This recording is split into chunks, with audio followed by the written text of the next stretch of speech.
अखण्डमण्डलाकारं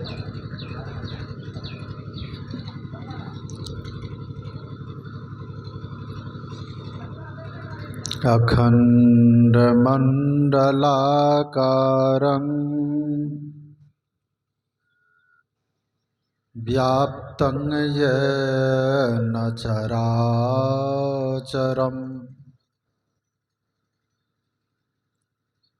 तत्पदं दर्शितं येन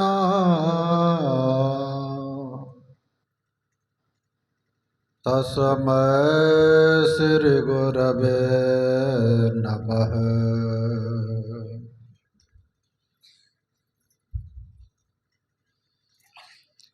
नित्यानन्दं परमसुखदं केवलं ज्ञानमूर्तिं द्वन्द्वातीतं गगनसदृशं तत्मस्यादिलक्ष्यम्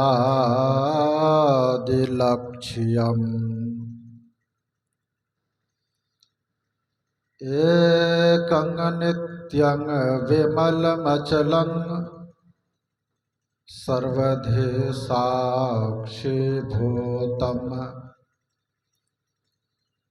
भावातीतं त्रिगुणरहितं सद्गुरुं तं नमामि। कृपा करो करुणानिधि राखहु सुधि हमार। दर्शन की बिनती करूं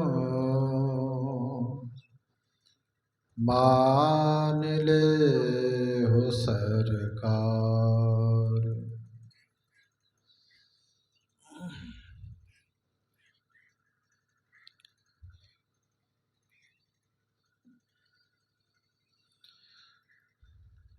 सर्वोच्च सिंहासन पर सुशोभित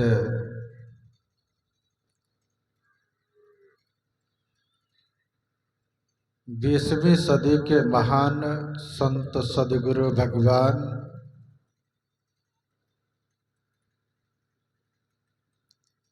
के त्रैलोक पाद पद्मों में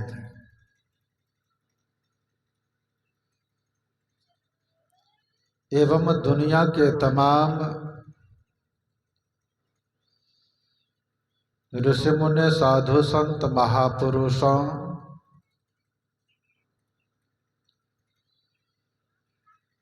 गुरुजनों के पावन श्री चरणों में अनंत बार कोटि कोटि प्रणाम।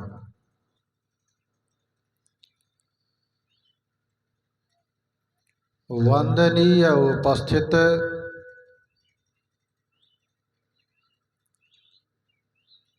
धर्म प्रेमी सज्जनों, भक्तिमती माताओं एवं करुणामयी बहनों,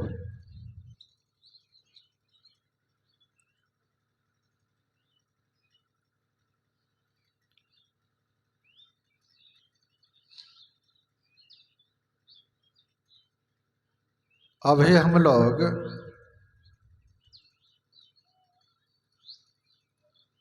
श्री रामचरित मानस सार सटीक से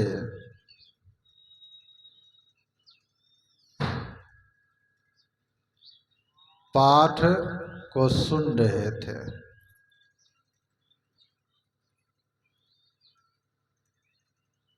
संतमत सत्संग में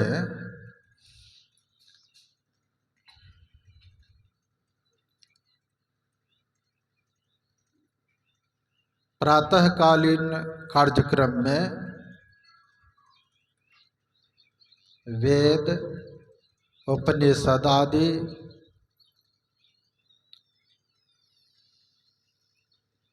अन्य संत वाणियों का पाठ किया जाता है। दूसरे भाग से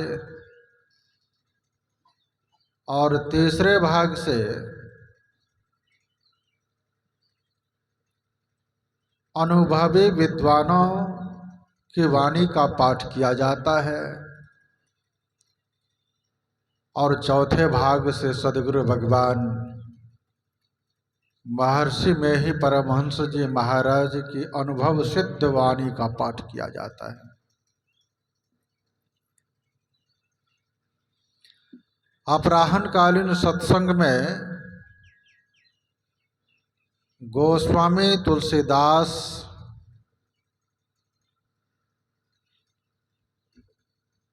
रचित तुलसीकृत रामायण का पाठ किया जाता है और उसी के आधार पर कुछ कहा सुना जाता है।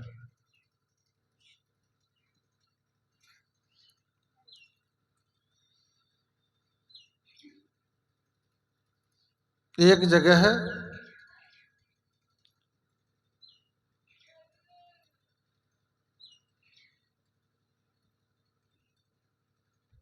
बड़े बड़े विद्वानों के बीच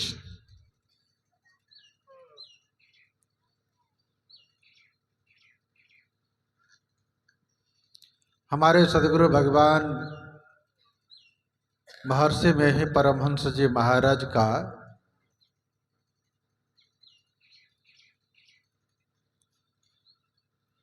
प्रोग्राम हुआ।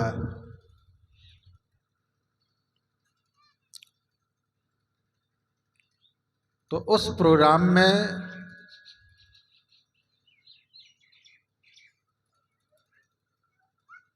हजारों की संख्या में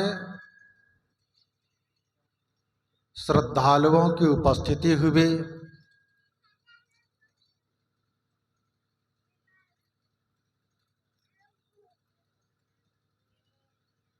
बड़ी श्रद्धा प्रेम के साथ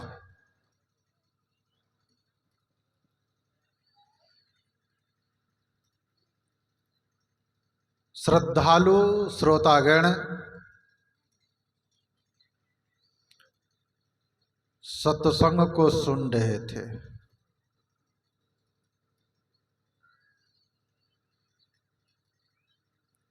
तीन तरह के सत्संग में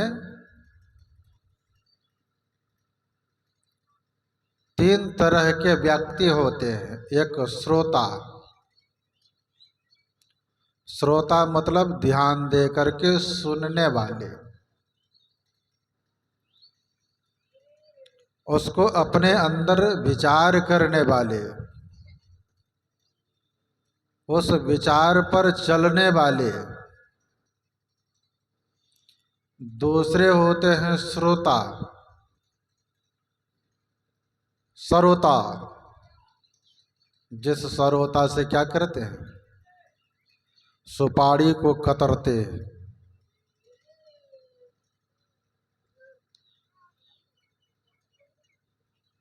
संतों की वाणी को कतरते हैं। बंधुओं, संतों की वाणी वह वेद वाणी है, वह भगवंत की वाणी है।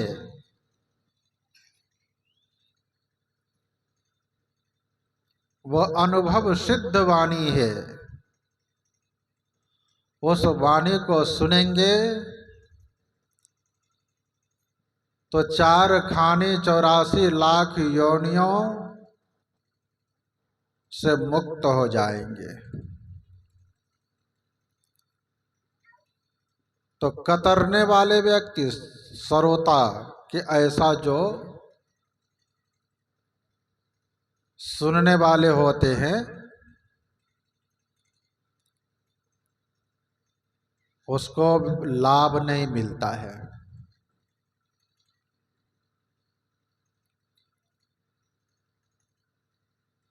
क्योंकि हम लोगों के धर्मशास्त्रों में ऐसा आया है, श्रद्धावान लभते ज्ञानम। श्रद्धावान ज्ञान को प्राप्त करते हैं।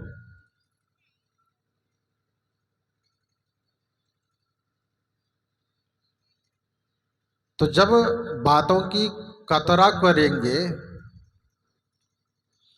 तो वास्तविक लाभ नहीं होगा। यहाँ तो खूब मनोयोग पूर्वक सत्संग की कथा कैसे सुनेंगे जो जीवन की व्यथा समाप्त होगी। तो गोस्वामी तुलसीदास जी महाराज ने बड़ा ही सुंदर लिखने की कृपा की। सुनी, सबसे पहले सुनी। सुनने के लिए कहते हैं।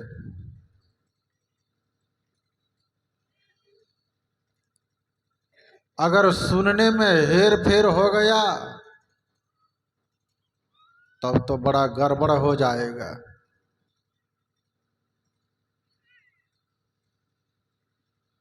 इसीलिए सर्वप्रथम सुनने की महिमा है।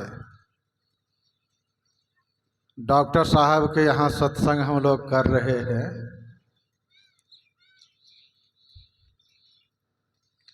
एक बूढ़ा बाबा बीमार हो गए। उस बूढ़ा बाबा को 4 बेटे थे। बीमारी काफी बढ़ चुकी थी। दौड़ करके आए डॉक्टर साहब के पास। डॉक्टर साहब, अर्धरात्रि में हमारे पिताजी बीमार हो गए हैं, बस सीरियस हैं, अब तब कर रहे हैं, जल्दी चलिए। डॉक्टर साहब तुरंत सोए ही थे। उन्होंने कहा कि अभी तुरंत सोए और तुम चले आए हो, खैर कोई बात नहीं, चलो तब तक आगे निकलो, हम तुरंत आ रहे हैं। मुँह हाथ धो करके लो ये दवाई। तब तक पिताजी को ये दवाई हिला करके पिला देना, कुछ शांति मिलेगी, उसमें स्थिरता आएगी। वो धतर पतर करते गए और डॉक्टर साहब को कहे दवाई लिए भागते आए। 4 भाई से थे, तुरंत कहे भैया जल्दी करो, हिला करके पिलाना है। तो दवाई को न हिला करके पिलाना है, नहीं। और 4 भाई, 2 भाई दोनों हाथ पकड़े, एक हाथ, और उधर दोनों भाई दोनों पैर को पकड़े। एक झिट्टी इधर से उधर दिए, उसी में फक प्राण छूट गया। पिताजी सब चले गए। डॉक्टर साहब उधर से दौड़ करके आए, फिर गए दौड़ करके, क्या हुआ? अब तो हुक भी नहीं कर रहे हैं, चलिए दौड़ करके। डॉक्टर साहब गए दौड़ करके, अरे क्या हुआ?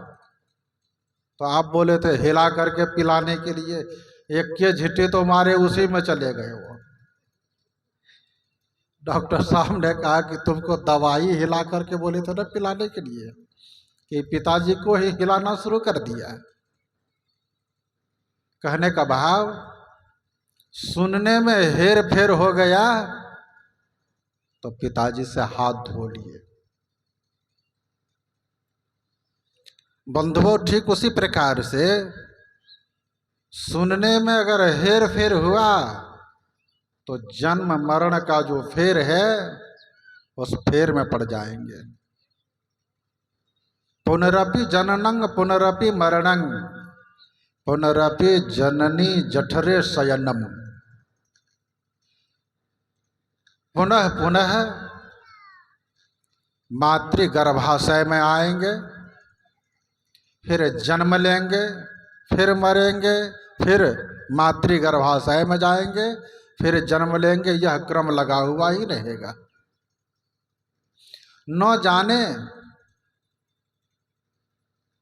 किस किस योनियों में जाना पड़ेगा, ठिकाना नहीं है। परमात्मा की बड़ी कृपा हुई हम लोगों के ऊपर, जो 4 खानी 84 लाख योनियों में सर्वश्रेष्ठ यह मानव का तन मिला है। किस लिए? तो भगवान का भजन करने के लिए। तो भजन को कैसे करेंगे? तो भजन को करने के लिए पहले सुनना होगा, सीखना होगा, समझना होगा, बूझना होगा। साधारण संसार का जो काम है अपने बाल बच्चे को बिना सिखलाए नहीं सीखता है, उसको सिखलाना पड़ता है। ऐ पूजा पाठ अर्चन बंदन बिना सीखे कैसे होगा? संत कबीर ने बड़ा ही सुंदर कहा, बिनु गुरु ज्ञान नाम न पैहा, व्यर्था जन्म गमाई हो। बिना गुरु से ज्ञान होने वाला नहीं है। तो गोस्वामी तुलसीदास जी महाराज ने कहा कि सुनोगे नहीं तो करोगे क्या? करोगे नहीं तो पाओगे क्या? इसीलिए अगर कुछ पाना चाहते हैं, सभी चाहते हैं कुछ पावे, लेकिन पाने के लिए सुनना होगा। धर्मशास्त्रों में सुनने की बहुत बड़ी महिमा है।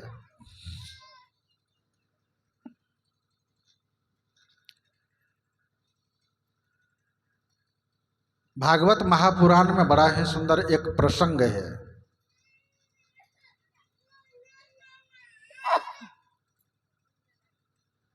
प्रसंग है, पहले आज से वर्षों पूर्व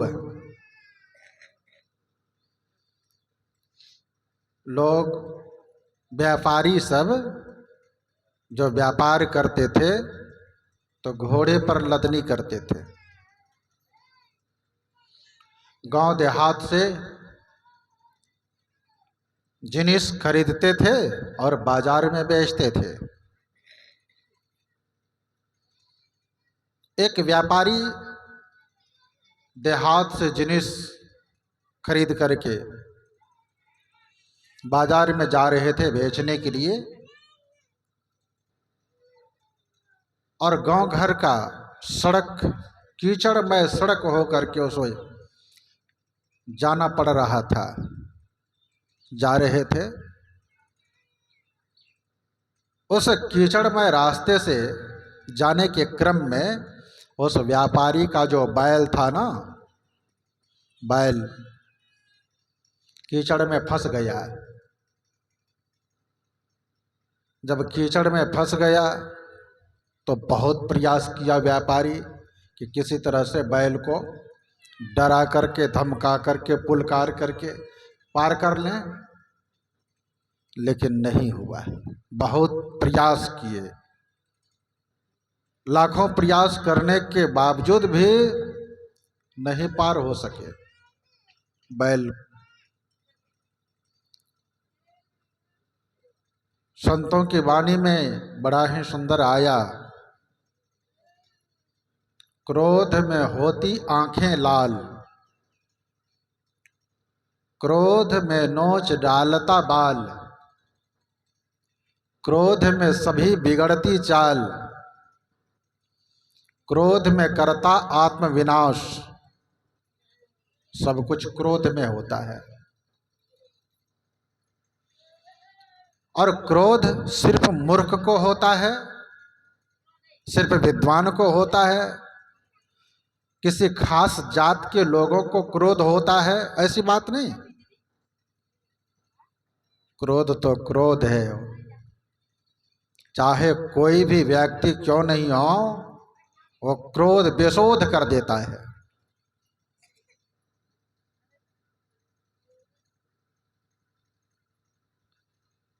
और काम क्रोध मद लोभ लुटेरे, जब क्रोध हुआ तो समझ जाइए कि हमें लूट रहे हैं। काम क्रोध मद लोभ लुटेरे, अर्थात जब लुटेरा हमारे घर को लूट के चले जाते हैं तो हमारी क्षति हो जाती है कि नहीं। ठीक उसी प्रकार हमारी क्षति करने वाला हमारे भीतर में वो क्रोध है। ये बाहर की क्षति से कई गुना ज़्यादा क्षति अगर हमारे अंदर में जो रहने वाली संपत्ति है, उस संपत्ति की क्षति हो जाए, बड़ी गड़बड़।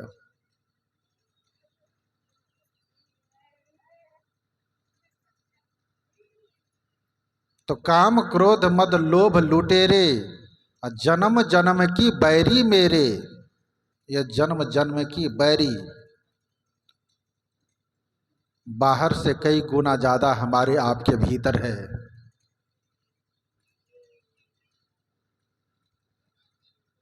क्रोध किसको नहीं।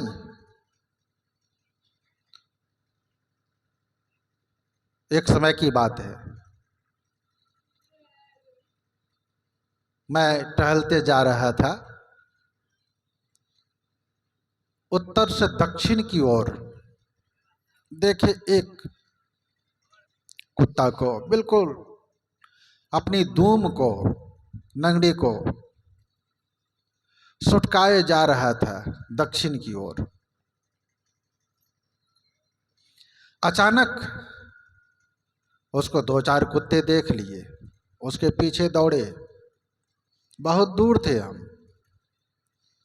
जब तक मैं लंबी डेग करते उसके पास जाते, तब तक तो दो चार पांच कुत्ते जो उसके पीछे दौड़े ना, उसको समाप्त कर दिए बिना कसूर का। देखिए वो किस जन्म का बैरी था उसका। काम क्रोध मद लोभ लुटेरे, जन्म जन्म की बैरी मेरे। उस सब बैरी को समाप्त करने वाले गुरु सबको दिन्हा मारी रे। गुरु के ज्ञान के जरिए वो सभी बैरी हमारे आपके भीतर में जो रहने वाले हैं, उस बैरी को समाप्त कर देते हैं। तब हम निर्वैर जीवन बिताते हैं। अभयंग सत्व संशुद्धिर ज्ञान योग व्यवस्थित है, भगवान कृष्ण गीता में कहते हैं। अभयंग सत्व संशुद्धिर ज्ञान योग व्यवस्थित है, दानंग दमश्च यज्ञश्च स्वाध्यायस्तप आर्जवम, अहिंसा सत्यम क्रोधस त्याग शांति रपैशुनम, दया भूतेष्वलोलुप्त्वं ह्रीर मार्दवं चापलम, तेजः क्षमा धृति शौचम द्रोह नाति मानिता। बंधुओं, अभय वही हो जाते हैं। कौन? अभय तो परमात्मा है, उसको कोई किसी प्रकार की भय नहीं है, किसी का डर भय नहीं। डर भय तो हमें है।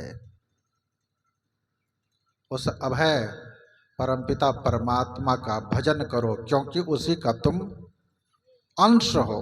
ईश्वर अंश जीव अविनाशी, ईश्वर का अंश हम लोग हैं, लेकिन हम अविनाशी हैं, इन बातों को नहीं जानते। तो वो व्यापारी जो थे ना, बहुत प्रयास किए निकालने का अपने बैल गाड़ी समेत बैल को, लेकिन नहीं निकला। क्रोध में बेशोध होकर के क्या किए, पिटाई करते करते उस कीचड़ में बैल को घुसेड़ दिए और छोड़ दिए। दूसरे बैल लाए, गाड़ी को निकाल करके चले गए, उस बैल को उसी कीचड़ में छोड़ दिए। यही समझिए अधमरु करके छोड़ दिए।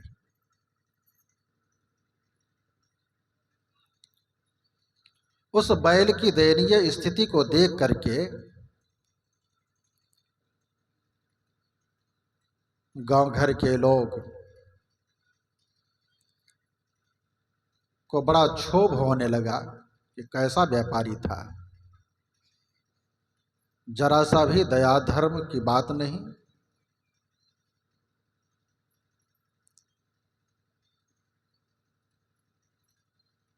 इससे बढ़िया तो वे लोग पूर्ण प्रयास किए, जिलाने का प्रयास किए, लेकिन अधिक पिटाई हो जाने के कारण बैल को जीना बड़ी मुश्किल हो गया है। गांव घर के लोग सब के सब मनाने लगे कि आ भगवान, इससे बढ़िया तो इस बैल को उठा ही लेते भगवान, उसी में बढ़िया होता है, क्योंकि बहुत ज़्यादा कष्ट है। कितने मनुष्य को देख करके दूसरे मनुष्य कहते हैं आ भगवान, बहुत कष्ट है, उसको उठा लीजिए, बहुत बढ़िया होगा। उसके कष्टों को देख करके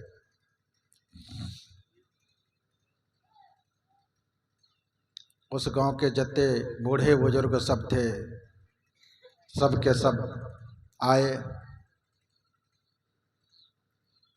संकल्प करके जल देने लगे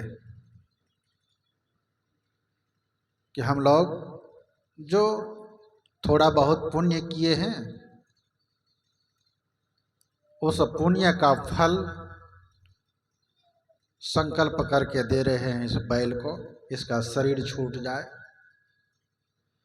सभी गांव घर के लोग दिए, बूढ़े बच्चे सबसे दिलवाए, बूढ़े सब और सबसे दिलवाए। एक बूढ़े ने कहा कि देखो जी,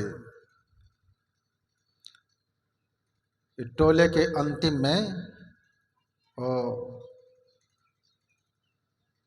फलाने जो वेश्या हैं उसको भी ले आओ, उसको भी कह दो जल देने के लिए। वेश्या को खबर भेजवाए, वेश्या उधर से आती है, हाथ जोड़ते, बूढ़े बुजुर्गों के सामने हाथ जोड़ रही है कि हमको क्यों बुलाए आप लोग, तो जल देने के लिए बुलाए हैं, जल दो। तो आप लोग तो जानते हैं, आप लोग तो पुण्यात्मा हैं, देवात्मा हैं, हम तो जान ही रहे हैं पापीनी वेश्या हो। हम अपने जीवन में कौन सा शुभ कर्म किए? कोई शुभ कर्म नहीं किए हैं, फिर भी हमको बुला लिए आप लोग। ये आप लोगों की महानता है, लेकिन हम कोई पुण्य कर्म नहीं किए, फिर भी आप लोगों का सम्मान जरूर मैं करूंगी।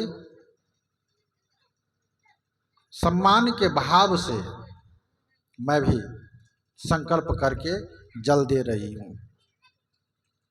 वेश्या संकल्प करती है कि जान करके, हे भगवान, जान करके मैं पुण्य कर्मों को तो नहीं की हूं, हो सकता है अनजान में, भूल चूक में अगर कोई पुण्य हमसे हो गया होगा, तो उस पुण्य का फल इस बैल को मिले। जल दे दिए, बैल का शरीर छूट गया।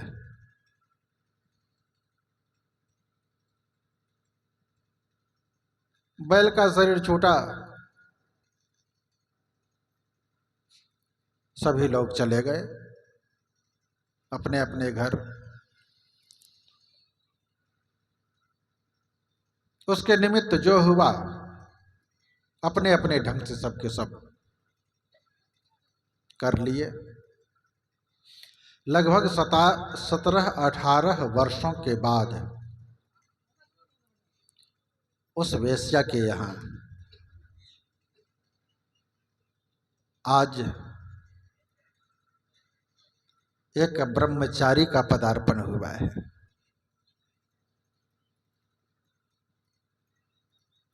बटुक ब्रह्मचारी, छोटे जो बच्चे होते हैं ना, उसको बटुक ब्रह्मचारी कहते हैं। ब्रह्मचारी आए, उस वेश्या को बुलवा करके दरवाजे पर ब्रह्मचारी ने कहा कि देखो हम तुम्हारे यहाँ आए हैं। वेश्या कहती है कि ब्रह्मचारी जी, आप हमारे यहाँ आए हैं, लेकिन आपकी सेवा मैं कैसे करूं? तो ब्रह्मचारी जी ने कहा कि मैं सेवा तुमसे कुछ नहीं लूंगा, तुमसे मैं एक ही उद्देश्य को लेकर के आया हूं। 17-18 साल पहले तुम्हारी दिनचर्या क्या थी, बस वही दिनचर्या सुनने के लिए मैं यहाँ पे आया हूँ। तुम सुनाओ, 17-18 साल तुम्हारी दिनचर्या क्या थी? तो वेश्या कहती है कि हमारी दिनचर्या 18 साल पहले क्या थे? 18 साल पहले तो मैं एक सुग्गा पाल रखा था।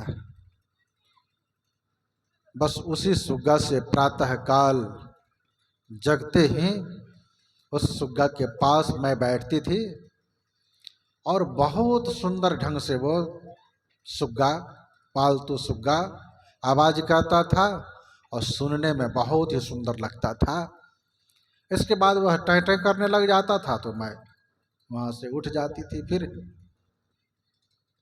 हमारी जो धंधा पानी थी, उस धंधा पानी में लग जाती थी मैं। ब्रह्मचारी जी ने कहा कि देखो,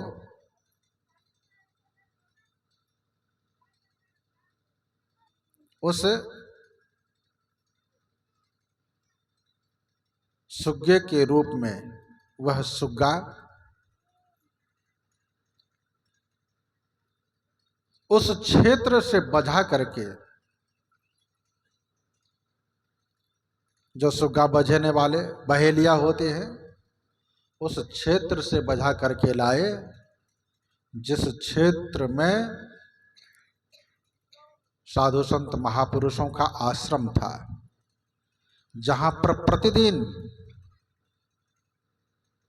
वेद ध्वनि ब्रह्मचारी गण किया करते थे, सत्संग की ध्वनि सत्संगी गण किया करते थे। धीरे धीरे धीरे धीरे वह सुग्गा भी सीख लिया था। जैसे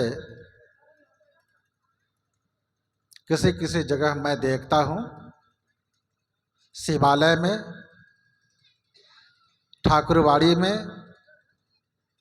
या मस्जिद में ही क्यों नहीं, समय जब होता है मौलवी साहब अजान पढ़ने लग जाते हैं तो उसके स्वर में उसका कुत्ता भी स्वर मिलाना शुरू कर देता है। घड़ी घंटे जब बजने लगती है, जब आरती का समय होता है तो पुजारी के संग में वो शंख बजता है तो कुत्ता भी ऊ करने लग जाता है। कितने जगह मैं देखा हूँ, हमारे आश्रम पर भी ऐसा था। वो कुत्ता एकदम कहीं रहता था, जो ही पूजा का समय होता था वो पहुंच जाता था। शंख बजाते थे हमारे ब्रह्मचारीगण, तो उसके स्वर में वो भी एकदम शुरू कर देता था। ऐसा मैं देखा हूं। तो ब्रह्मचारी ने कहा कि देखो, उस क्षेत्र का बजाया हुआ वह पालतू सुग्गा था,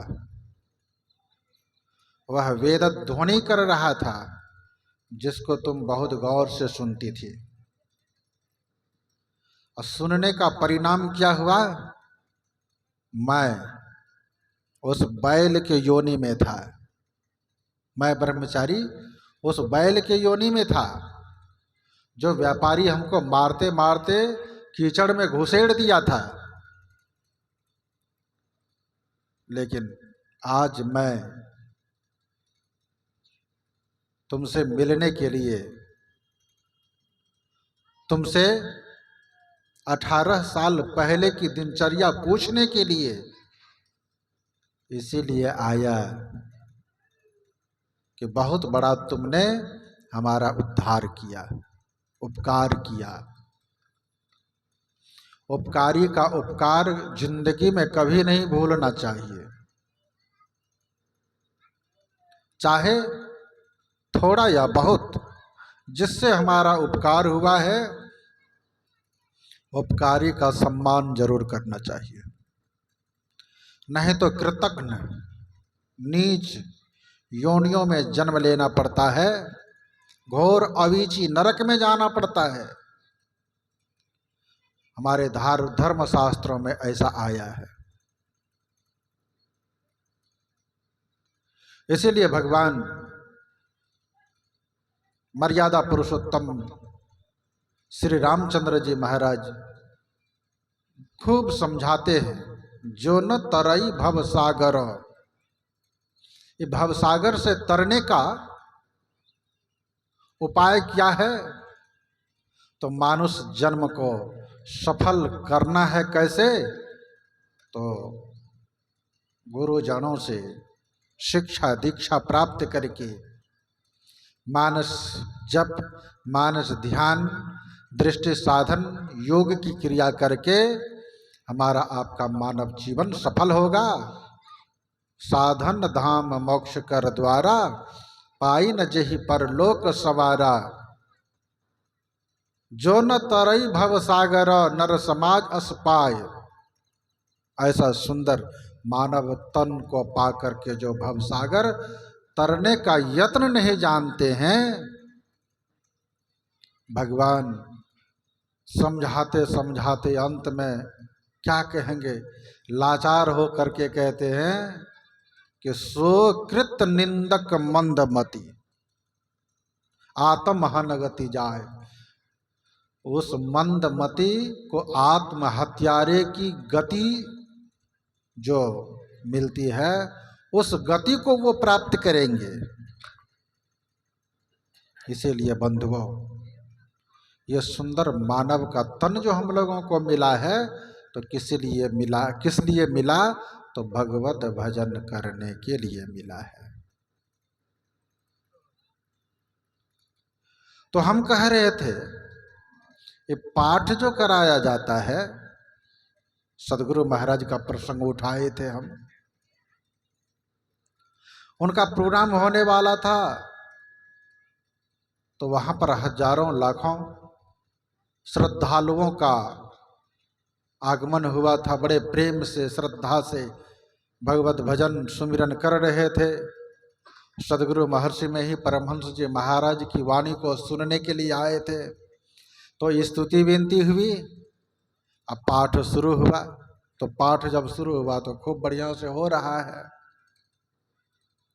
इसके बाद बहुत देर के बाद, पाठ के बाद, तब शुरू हुआ सदगुरु महाराज का प्रवचन। प्रवचन के बाद आरती हुई। आरती के पश्चात प्रसाद लेकर के सबके सब चलने लगे। तो 2, 4, 5, 10 जो विद्वान गण थे, वे सब अपने में बातचीत कर रहे थे कि हम लोग यह सोच करके आए थे कि महर्षि जी का प्रवचन सुनेंगे, इसीलिए सवेरे चले आए थे, सुबह से बैठे रहे। लेकिन यहाँ तो देखे, अनेक धर्म ग्रंथों का पाठ करते करते करते करते बहुत समय लगा दिए। अंत में महर्षि जी कुछ काल प्रवचन किए, अब आरती हो गई। ये पाठ करवाने की क्या आवश्यकता है? पाठ तो हम लोग अपने घर पे भी कर सकते हैं, पढ़े लिखे हैं। प्रवचन कहते महर्षि जी लेकिन पाठ बहुत करवाए। हमारे सदगुरु भगवान प्रवचन में उस समय कहे थे कि भले हमें कोई लकीर का फकीर ही क्यों नहीं कहे, लेकिन धर्म शास्त्रों का जो नियम है, ऋषि मुनि साधु संत महापुरुषों का जो नियम है, उस नियम का उल्लंघन मैं नहीं कर सकता है। नियम के साथ जो चलता है वही नियामक के पास पहुंचता है बंधुओं। इसीलिए साधु संत महापुरुष नियम के साथ चलने के लिए पाठ करवाते हैं। पाठ के जरिए हम लोग कुघाट पर जो हैं,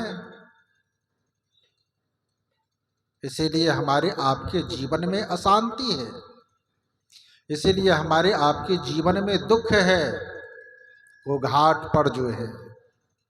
और पाठ के जरिए सुंदर घाट हम लोगों को मिल जाए, जिस घाट से बराबर लोग आते जाते रहते हैं, उस घाट पर जब जाते हैं तो निस्संदेह हम इस पार से उस पार चले जाते हैं, क्योंकि ठौर बना हुआ है।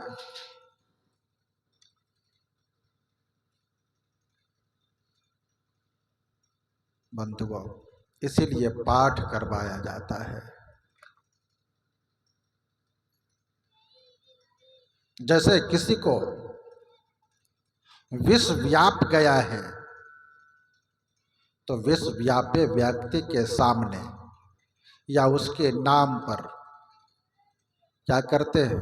मंत्र या मंत्र पढ़ते हैं। भले विष व्यापने वाले मनुष्य के पास रहें या दूर रहें, लेकिन उसको तो मंत्र पढ़ना पड़ता है और पाठ करना पड़ता है। जिसके निमित्त पाठ किया जाता है उसका विष तो उतरना ही है, विष उतर जाता है। बंधुओं, जब विष उतर जाता है उसके निमित्त पाठ करने से, तो उसके निमित्त अगर पाठ करेंगे तो अमृत उसको मिलेगा कि नहीं? मिलेगा। एक ही लाइन नहीं है, सिर्फ विष उतरने की लाइन नहीं है, इधर से अमृत जाने की भी लाइन है। इसीलिए हम लोगों को क्या करने की आवश्यकता है? तो खूब मनोयोग पूर्वक जो धर्म शास्त्रों के मर्मज्ञ महापुरुष हुए, उनकी जो वाणी है वो वेद वाणी है, उपनिषद की वाणी है। उस वाणी को हम सुनेंगे तो हमारा अहलौकिक जीवन के साथ साथ पारलौकिक जीवन मंगलमय होगा। अभी हम लोग सुन रहे थे पाठक्रम में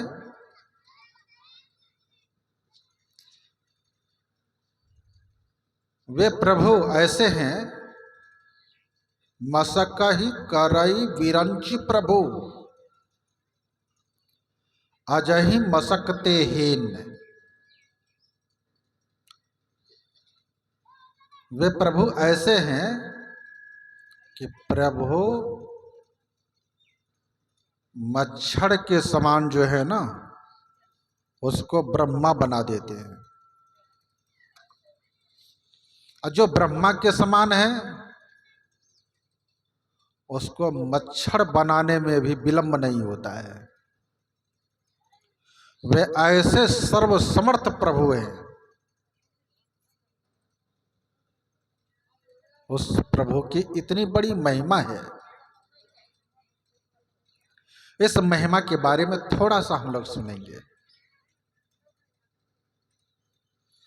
श्री रामचरितमानस का प्रसंग है।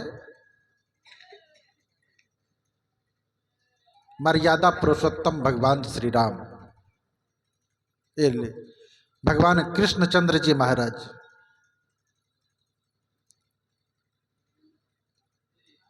सात्यकी जी और भगवान के साथ रहने वाले बलराम जी, ये तीनों भ्रमण करने के लिए चले।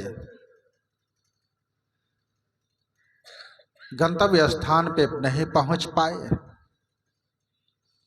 रात में एक वन में रहना पड़ा।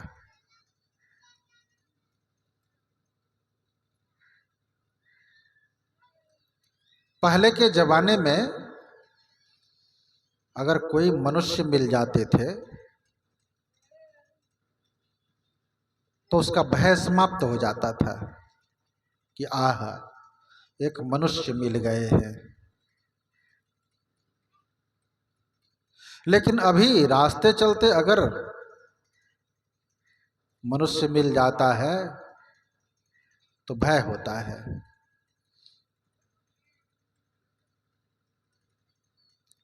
कृष्णचंद्र जी महाराज, सात्यकी जी, बलराम जी तीनों वन में हैं। तो वन में कितने सावधानी की आवश्यकता है, सतर्कता की आवश्यकता है। भगवान कृष्ण कहते हैं सात्यकी से कि सात्यकी देखो, वन में एक ही बार सभी को सो जाना है ऐसी बात नहीं।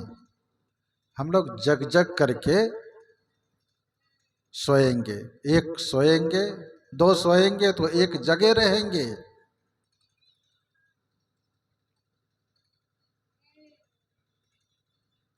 इस तरह से हम लोगों को विश्राम करना है। अनभिज्ञ जगह पर, परदेश में सावधानी की आवश्यकता है। बलराम जी सो गए, भगवान कृष्णचंद्र जी महाराज वो भी विश्राम करने लगे और सात्यकी जी को ड्यूटी दी गई कि तुम पहरा करो। सात्यकी पहरा देने लगे।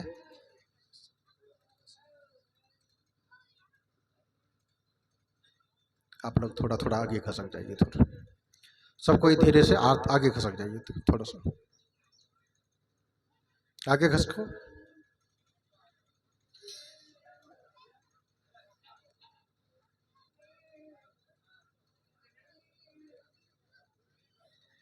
सात्यकी जी पहरा दे रहे हैं। पहरा देने के क्रम में एक राक्षस आया। जब राक्षस आया तो बहुत बड़ा विकराल शरीर है। राक्षस ने सात्यकी से कहा कि जो इस जंगल में रहता है ना, वो हमारा आहार होता है।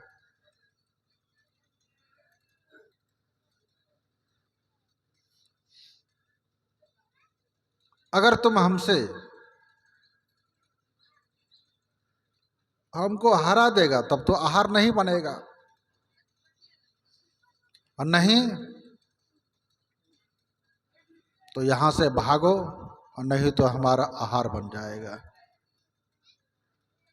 सात्यकी बड़ा बलशाली था। क्यों भागता है? राक्षस ने कहा कि नहीं भागोगे तो हाथ मिलाओ। तुम बहुत बड़े बलवान देखने में लगता है, और तुम्हारे दो संगी हैं, साथी हैं,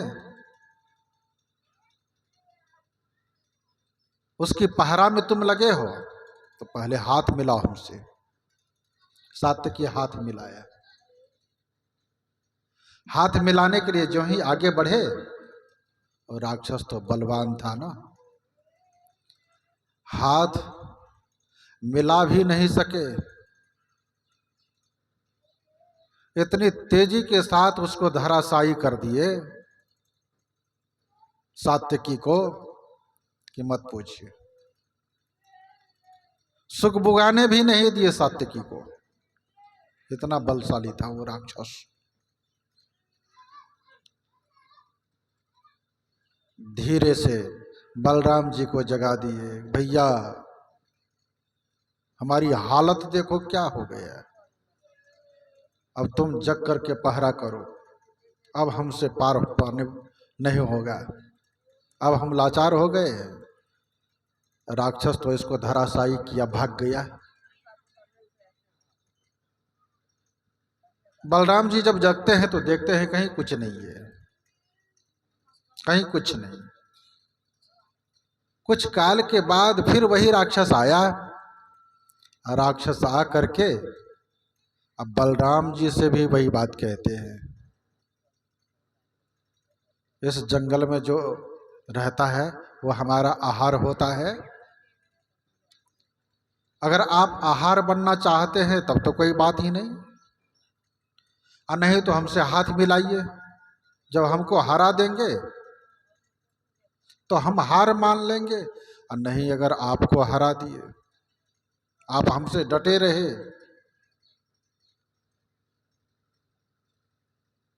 आपको जब पछाड़ दिए हम तो समझ जाइए आप हमारा आहार हो जाएंगे।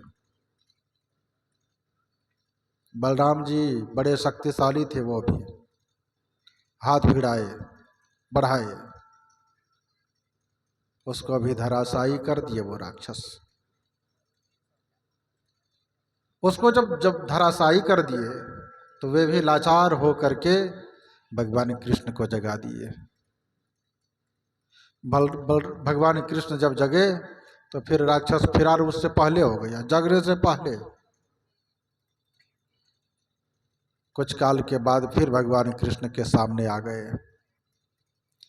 भगवान कृष्ण से भी वही बात कहते हैं कि हमसे हाथ मिलाइए। भगवान कृष्ण ने कहा कि आप तो बड़े बलवान हैं, आपसे हाथ कैसे मिलाएंगे हम। वाह, आप तो हमारे दो साथी को, हमारे बलराम भैया को भी धराशायी कर दिए हैं, आप बलशाली हैं। आपसे हम हाथ मिलावें यह तो हमको जचता नहीं है, फिर भी जब आप कह रहे हैं तो हम हाथ मिलाएंगे, क्या करेंगे, लेकिन हम तो पहले कह रहे हैं आपको, आप बहुत बलशाली हैं। होता क्या है, हाथ बढ़ाए और उधर से राक्षस हाथ बढ़ाए भी नहीं, भगवान कृष्ण भाग गए 3 डेग पीछे। जब 3 डेग पीछे घसक गए भगवान, और राक्षस जो बहुत बड़ा शरीर धारण करके आया था वो कम होने लगा।